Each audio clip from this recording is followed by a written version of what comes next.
Good morning and welcome back to the lecture series on partition of India in print media and cinema. We are talking about refugee women and the patriarchal society. So, this is going to be a continuation from our previous day's lecture. We were talking about Mahanagar, and we are discussing or we are examining the central character, the female protagonist Arati.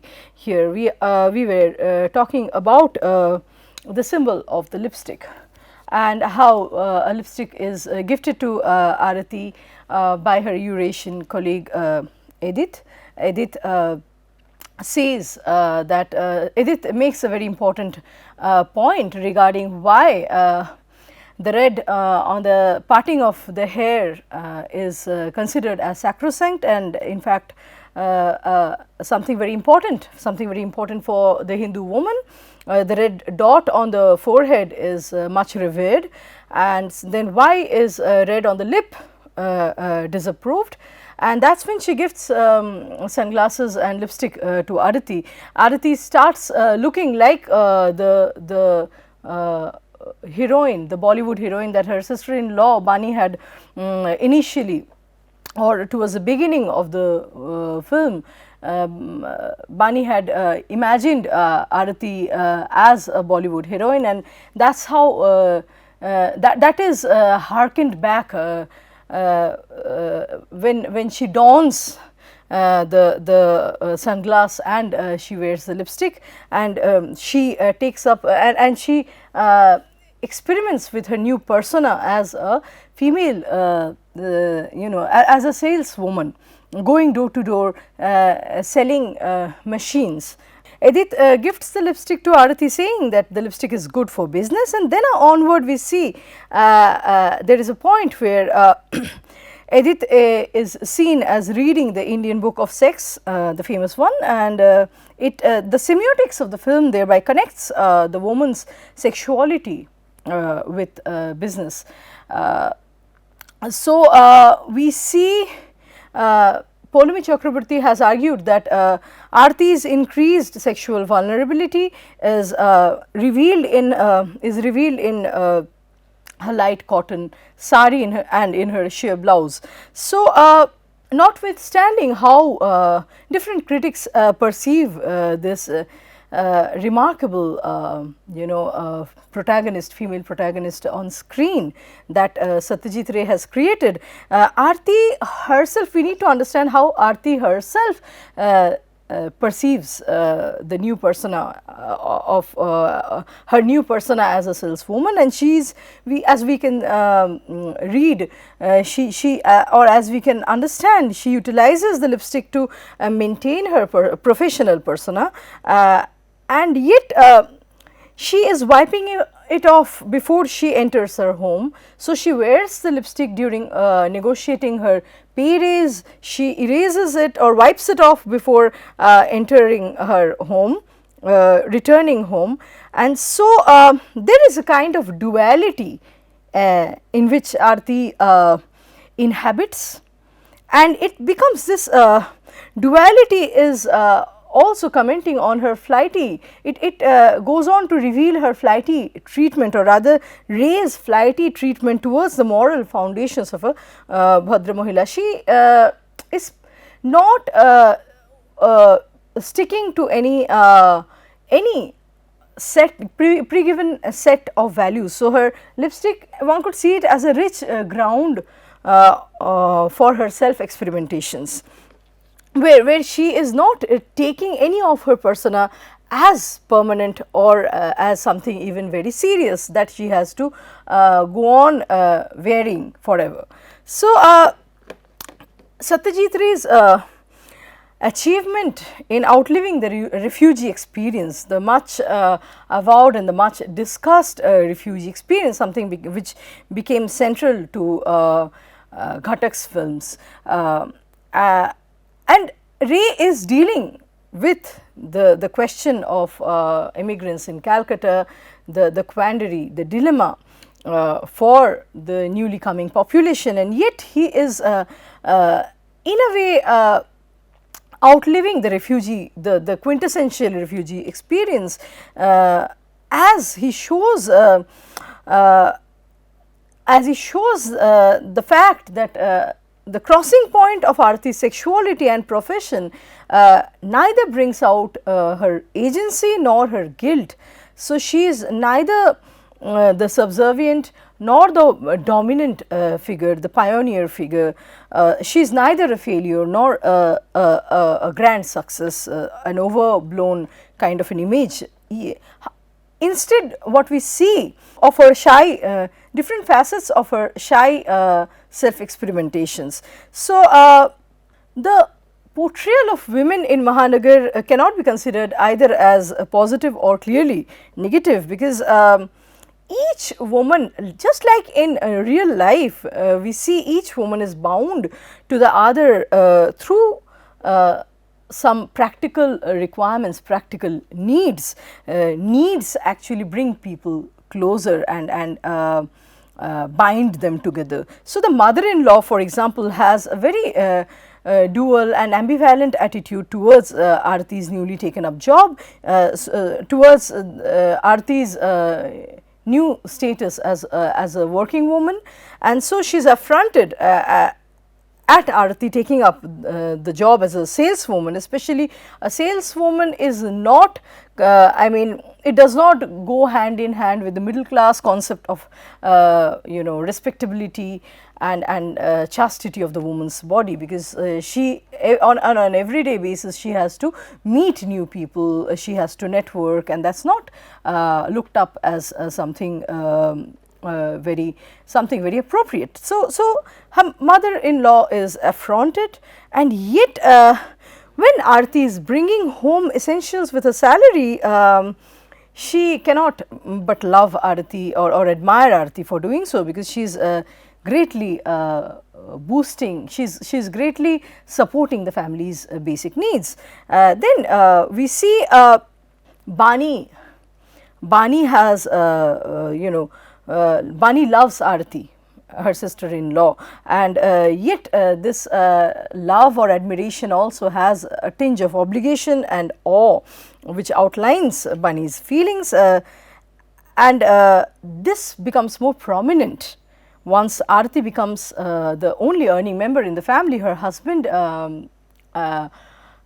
unfortunately loses his job, and so the interrelational aspects among the female members is intricate, it is complicated, but and it in a way incorporates or it in a way brings in the question of economic clout. And so we see there is a point, a very interesting point, where a mutual pact or kind of contract happens tacitly between Bani and Aarti, where Aarti takes up the responsibility for Bani's continuing education. So, she ensures that Bani can further her education. In exchange, Bani is required or expected to take care of Aarti's son when she goes out to work, and also help her with some of the domestic chores. So, Aarti we see is a caring and dutiful person. She is a good daughter-in-law and sister-in-law. She is a good family member, but she is not, unlike Ghatak's numero figure, the much remembered figure Nita in Meghadha Katara. Aarti is not an icon of sacrifice. Her sense of guilt, which is very human, very natural, gets articulated when she has to compensate, she has to recompense her son with different kinds of allurements. She is bringing toys, and thereby she is trying to normalize her persona at home. And we have already talked about how patriarchal values deeply inform Aarti's in-laws household. Her father-in-law was a commanding patriarch, and Shubhrata finds it very difficult to see her as a working woman. At a point he comments that women should not join the workforce because attractive women, they deter men from performing well, or they are extremely attractive women shouldn't, they kind of draw men's attention, and thereby men's performance becomes poorer in the job arena. So women shouldn't be participating. And we see the same reflection in Aarti's son also.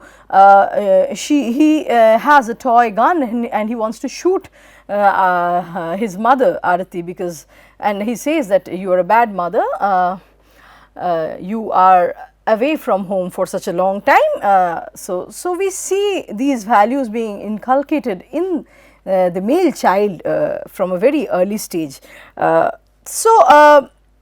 And we see Aarti sorely guilt, and she is trying to normalize her working woman's persona at home. She is trying to convince all her relatives. So her guilt is amplified at a point when she throws away the lipstick in order to prove that she is indeed the same Aarti, same former Aarti. So she proves to operate from within the given yardsticks of an androcentric society. She is not an overblown character who is suddenly achieving a new milestone, or someone who is doing something drastically different. She is a very normal person, and her traits are not something unprecedented. So, however, we see that at the end of Mahanagar, Aarti decides to quit her job at a stage when her family has significant financial, serious financial constraints, and they need Aarti to retain her job. She quits, and here she is.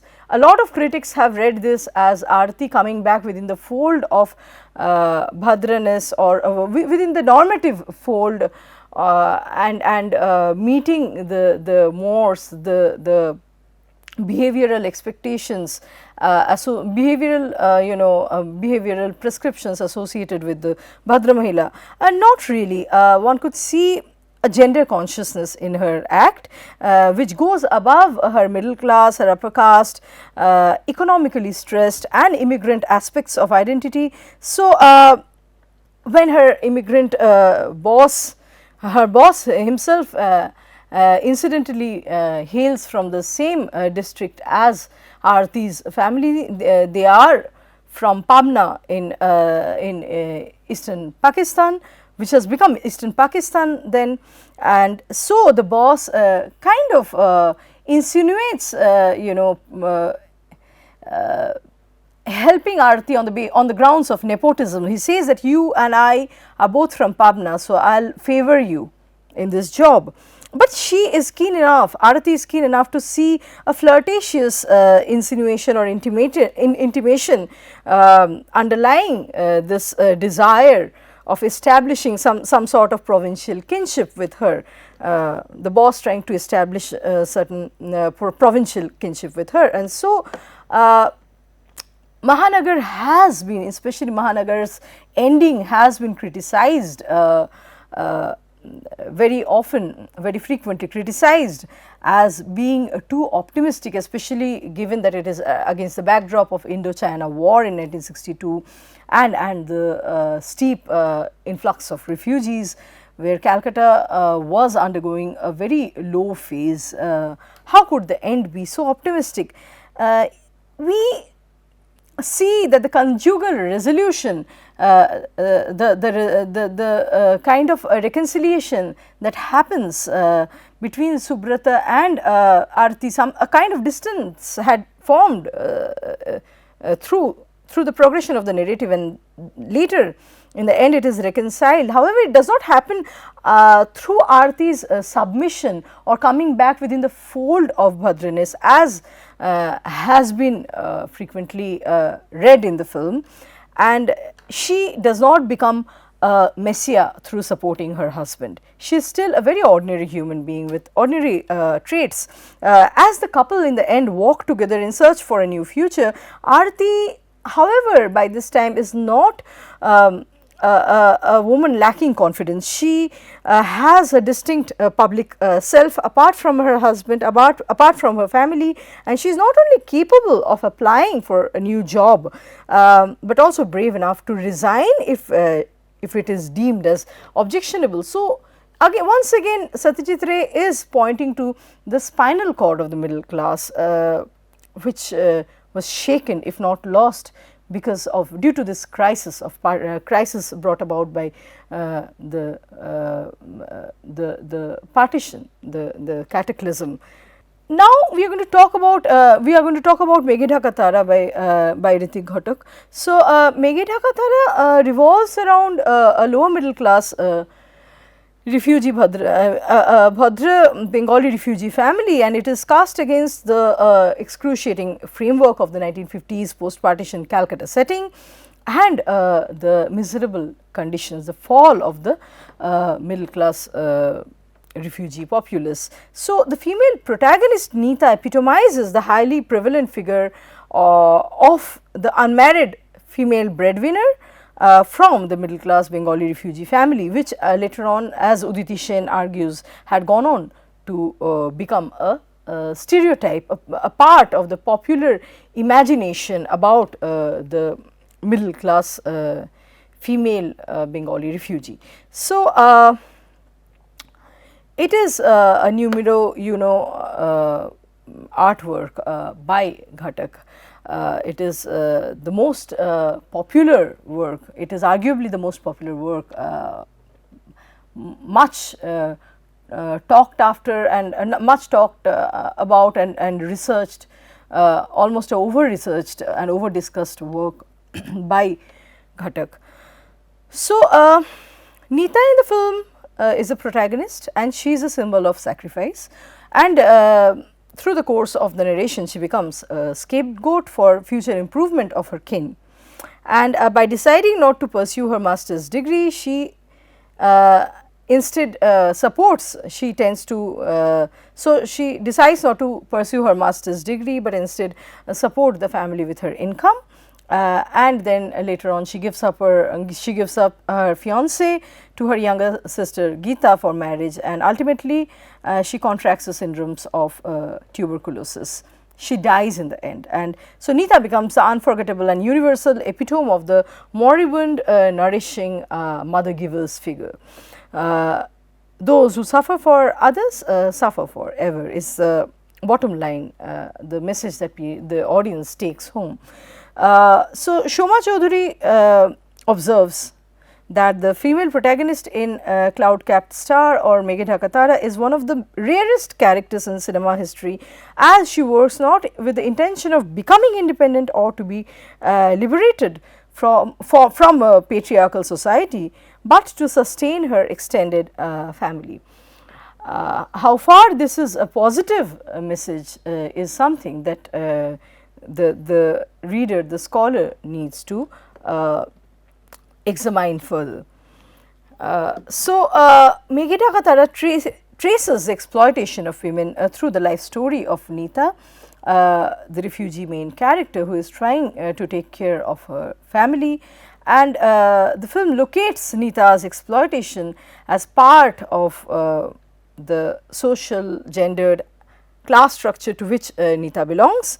So, the film is powerful, it makes use of the genre of melodrama consciously, and it depicts the everyday world for women not only in refugee camps and colonies, but also in the larger sense in a patriarchal society in an ordinary everyday life. So, Neeta does not fight back the challenges or the she does not fight back the injustice that is meted out to her. Throughout the movie, no matter how bad it gets, she allows other people to exploit her. Or rather, she, as she confesses at one point, she loves her family too much. She says at a point that I madly love all of you. So, maybe others exploit her love for them. And there is also a point where she says that I am being punished because my only sin is that I have never protested against any injustice. She tells Sanat that I shouldn't have been so ordinary, that is my sin. So, Neeta's death in the end could be seen as a punishment for her unquestioning fulfillment to her family's needs, constant demands and abuse of her in a sense.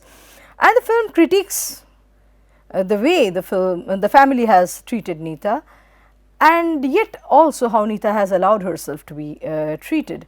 However, we see something problematic with the depiction of Nita. While critiquing this point, Nita, we cannot overlook how Nita has been glorified, and she has been deified throughout. So, although she is the exploited refugee woman, the way she has been depicted by Ghatak, a lot of women, the message that goes there thereby, the message that goes out to the audience thereby, a lot of women, working women would find it as glorious to be related to Nita. Although people cringe from the thought of dying in the end, the glamour and the glory, the halo that is attached with Nita, which makes her unforgettable. People tend to forget other Ghatak's characters who are as significant, if not more, such as Sita in The Golden Thread, in Subarna Rekha, tells us something, tells us about something problematic in this depiction, in this celebration of a tragic death, in this deification of a star-crossed woman. So, maybe it could be misread and you know, seen as an ideal figure that women want to become. So, no one in the film, for example, wants to become like Geeta. She is shown in the light of a villain, but she says something, she is not as good in studies, she is not as meritorious as Nita, and yet she is very practical. There is a point, there is a point when she states that you must understand, people do not have the patience to wait forever. When she is about to marry her sister's fiance, Sanat, she says that people, referring to Sanat, may not have the patience to wait for you forever. So, and that is how she justifies. She is a praiseworthy character in a way, because she makes the best out of what she has. If we change the parameters of what I mean, if we do not see the film through the lens of patriarchal values and the parameters set for the good woman, we might appreciate Geeta for her you know, pragmatic decisions. She is a very selfish woman, but she is a survivor nonetheless. So, the film is a commentary and a critic of the class, caste and gender dynamics that existed pre and post partition. There are many parts of the film where gender violence, exploitation and the bourgeois thinking has been made apparent. So, for example, Nita's father exudes a bourgeois attitude. There are scenes where he is quoting eats. He is part of the intellectual class. He was a teacher, and he does not think very highly about the working class. This becomes evident when he reprimands his son Montu for taking up a job in a factory. So, he says that it's an actual fall of the middle class when a member from a highly educated family, a venerable family, has to go out and join the blue collar job, something like that. So, he is disgusted by the embarrassment that this would bring to his family now, the fact that his son has now become a laborer, and which is supposed to be below their civilized intellectual bourgeois class. So, the class consciousness is obvious in the film, and Ashish Rajadhoko notes that women are fragments of the unified powerful figure of the great mother in the film. So, of the three female characters, the mistress embodies the destructive potential of the goddess Kali, that is the mother of Nita and Geeta. and the two other sons. So, the mother in the family is the goddess Kali, the elder daughter Nita is the mother giver Jagadhatri, or the woman, the goddess that holds the world, and the younger daughter Gita is the sensuous female, and so Gita becomes a metaphor of marriage, sexuality and reproduction. Gita's flourishing, Gita's life flourishes at the expense of attenuation, debilitation and death of Nita. So, tragedy occurs in the film with the impossibility of these three traditionally demarcated feminine qualities reconciling at any point. So, nurturing, sensuality and cruelty cannot, these three qualities do not interchange, exchange, or these women are purely one of these qualities. They are not hybrid of two or three qualities. The three qualities do not interface at any point. So, to put it in simpler words, the nurturing woman can never become sensuous and selfish and infused with sexuality, which could have proven better for her marital prospects, conjugal prospects. The cruel mother can never be the nurturer. Then she would understand the case of Nita, and the sensual figure can she could sometimes be cruel, but she can never be the nurturing woman who takes charge of the family. She just is involved. She is too narcissistic and drowned in her own needs or in her own thoughts, in her own world. So, each of the female is limited in not being able to switch into another's role even for once, which could have given shape to a comprehensive feudalist social anima. So, this is a very important point that Rajadukhu makes. So, the goddess Kali's destruction becomes a prequel to a new creation, and so the mother becomes the announcer of an impassive natural law, where Gita, the spirit of Gita is kind of naturally selected over the fading presence of Nita, and we see Nita's attachment while Gita is looking ahead for a fresh new future where she is going to get married, and with the birth of a son, it is sealing the marriage with the final final hallmark of bourgeoisdom or bourgeois happiness. So, she gives birth to a male child in the end. So, it is sealing the marriage with some kind of authentic happiness prescribed by bourgeoisdom. On the other hand, Nita is looking backwards. She is constantly nostalgic, attached to her childhood photograph and thereby her past, and so we understand that she is the debilitating figure, the figure that is going to fade away and move to the oblivion. So, as the future ripens in the form of a male child in Gita's womb, Nita clings more often to her prized a photograph from childhood where all the siblings are together, and there is a point in the film where the photo frame falls and breaks from her hand. All the confidence of going back to the idyllic is fractured forever, and her imprisonment as a micro entity, as a nobody, a vanishing figure within the panoramic scape of the Shillong mountains.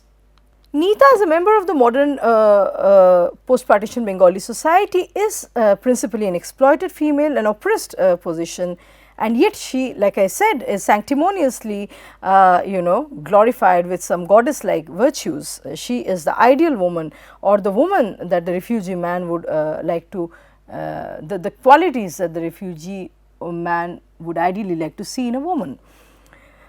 So, Nita is a complete suppression, a forceful erasure of the body that is present, corporeal and laboring for the metaphor, and the stronger the metaphor grows, the greater is the erasure of the body on which the metaphor locates itself. So, the bigger the goddess becomes, the smaller the human in Nita becomes. The human possibilities diminish more and more to the point of vanishing. So, when she has entirely become a goddess, and the goddess like figure in the memory of the family, by then she is dead. She does not exist as a human. she has ceased to be. So, Geeta and Nita's infirm and mentally unstable father blames the cruel economic compulsions that they have to undergo as refugees, where one daughter's future can be secured only through sacrificing the other. And there is a point where Nita is told to leave the room and make space for Geeta, and so that Geeta could use the same room as Geeta could use her dying sister's bed as a postpartum retreat. So, this could be seen as a symbol of the competition for space, for shelter that most immigrants faced in West Bengal in India at that time. And it also repeats the Darwinian and eugenic notions of survival of the fittest. So, Geeta becomes the selected one in the post-partition generated struggle for resources, and so she is not the protagonist, she is not the heroine in Ghatak's storyline, she is the anti-type. If Nita is the type, she is the anti-type. She is a hedonist who does not refrain from her regular desire for new clothes, something that is considered as an excess given the family's economic plight. So, different socio-political variables shape up Nita and her youngest brother Montu within the same familial bounds. So, they within the same familial space. So, they are both working members and they are both earning members and yet located dissimilarly vis-a-vis the questions of power, space, opportunity and hierarchy. Both of them hold some degree of economic facility, and yet Nita as the female earning member is expected to meet the familial expenses, and Montu, the youngest son, can use his income towards his to improve his own status. So, he wants to become a sports person, he lives a segregated life from the rest of the family, and he nourishes his own personal dreams of flourishing in sports someday. In contrast, Nita gives up her dreams of studying the masters, completing her master's degree. Her premature entry into the world of earning happens at the cost of giving up, sacrificing her aspirations for higher studies and also sacrificing her dreams of conjugal fulfillment with Sanat. So, when we see the film through the primeval model of Hindu archetypes, Nita is a symbol of goddess Jagadhatri or the mother giver, and the domestic courtyard is shown as a site of collective yearnings, the desires coming from different ends from the different family members, and all of these desires are fulfilled by Nita and they materialize, they are met to the detriment of her own well-being. So, none of the male characters however we see are shown in similar mythological shades. So, the brother, the fiance, the father, they are modern human beings. So, this could be seen as an orthodox vision to define only the female characters,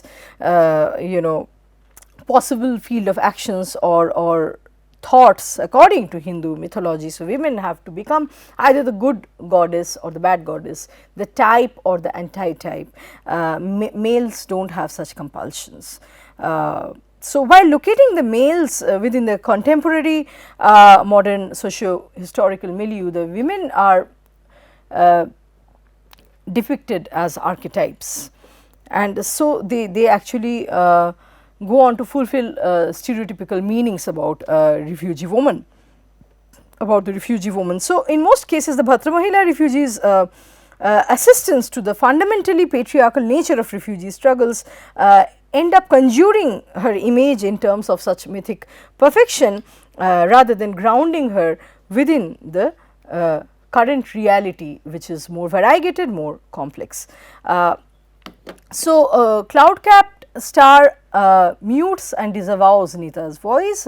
Her existential scream represents the affect that this action brings in its fold. Through every spoken word or even the silence, the film moves towards the paroxysm that the scream represents.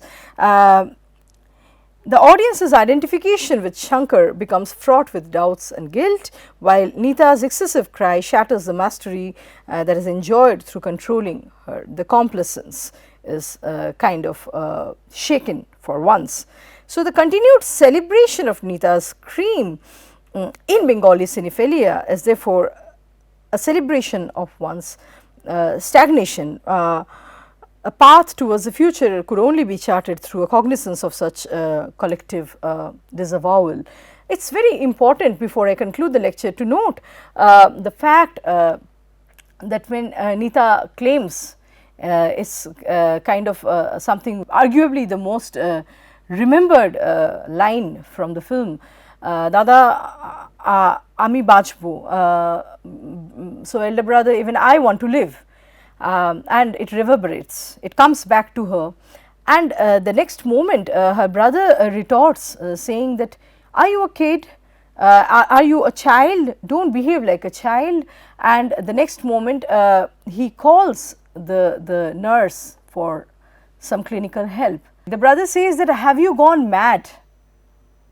So, it is seen as an impossibility that actually, as Rajadhoko says, the nurturer can never switch to the role of the desiring, the desirous, the sensual woman who also seeks to have a reasonably good quality life.